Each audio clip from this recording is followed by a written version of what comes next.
I'm attorney Nick Alcock, and if you have to go to Maricopa County Superior Court and you're looking at a piece of paper that has two court dates on it, one for a status conference and the other for a preliminary hearing, I want to break down why that is and what it means for you. And mainly I want to tell you not to panic, because people feel like, oh, I've got two court dates. That piece of paper that has their court date on it is very intimidating. It's got the charges on the top. It says what class of felony it is, and then it's got status conference and preliminary hearing. And so people look at that and they think, oh my goodness, I'm going to walk into court. The judge is going to be way up high, and I'm going to be put on the stand. I'm going to have to testify.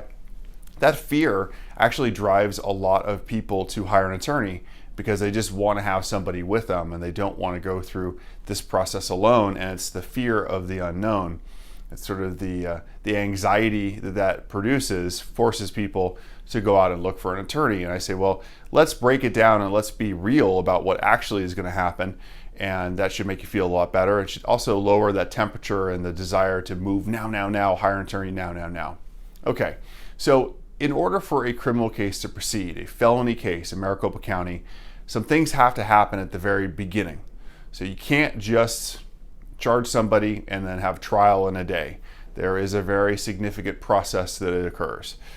One of the processes, which is very important, is to determine whether or not there is probable cause.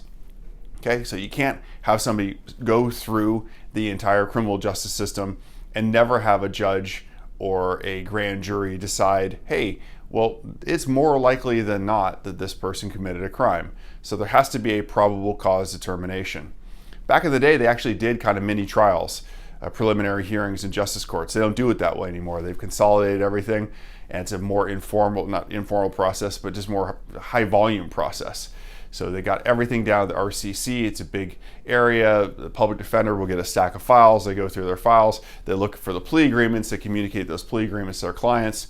The prosecutors who are working on those cases for the county, they tend to be the less experienced prosecutors, the ones that are just getting started out, and they're basically moving paper along.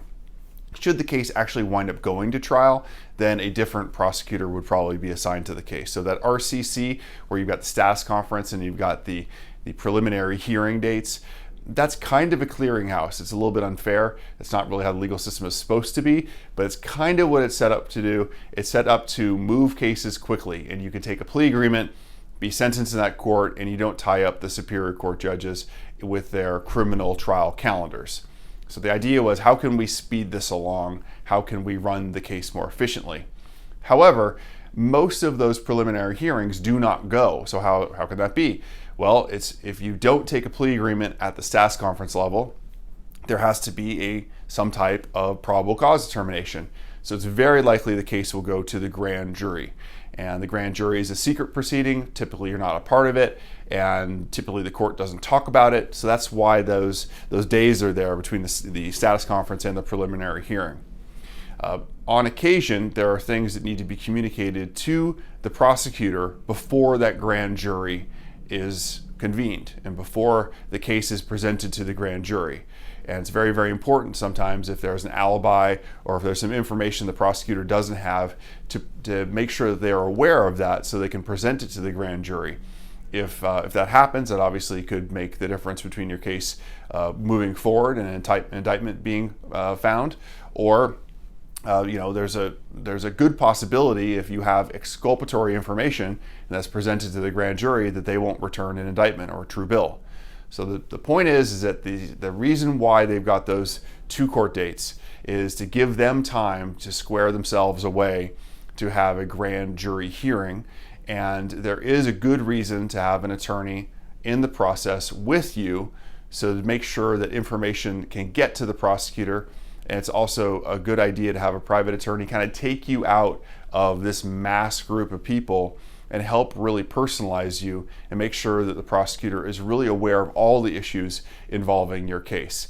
I really respect and admire the public defenders. I know they work really hard. Sometimes it's just very difficult for them to get to know their clients in advance and talk to the prosecutors about who their clients really are. So our job is to personalize you as a private attorney, get to know you, and look for exculpatory information that needs to be presented to the prosecutor, look for information that needs to be presented to the prosecutor as to why the case should be dismissed, or in the alternative, if you're negotiating a plea and you're trying to lower the consequences, it's vital that the prosecutor know who you are early, because once that plea is set and once that plea is extended, it's pretty hard to change. It's not impossible, but it's sort of like concrete. You want to be involved in the case while the concrete is wet. Now, trust me, typically you are given some amount of time. And so if you're in a lawyer's office and the lawyer is saying, hey, you need to sign up right this instant, typically that is not true. Now, if a lawyer says, look, there's a very good reason why you should hire me now, then ask for that reason, because most of the time they will give you some amount of time to determine who your private attorney should be.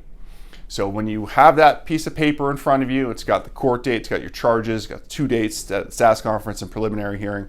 Don't panic about that idea of the preliminary hearing. Usually they don't go, and in Maricopa County that is, and usually it's a situation where it's kind of a convenience for the prosecutor. It's a trick that they use, more or less, to give them time to present your case to the grand jury.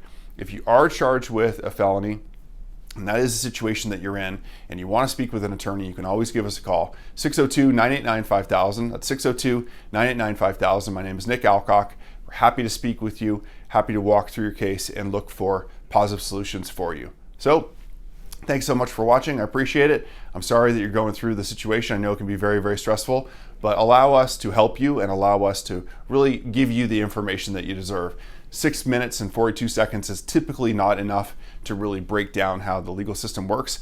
My job in this video is really just tell you, look, it's not what you think it is. Don't panic. Don't pull the trigger hiring an attorney thinking that you've got this incredible hearing which is coming up. It really doesn't work that way. You have a little bit of time and you can make the decision that's right for you. So again, thanks so much for watching. I appreciate it. My name is Nick Alcock. 602-989-5000 is the number.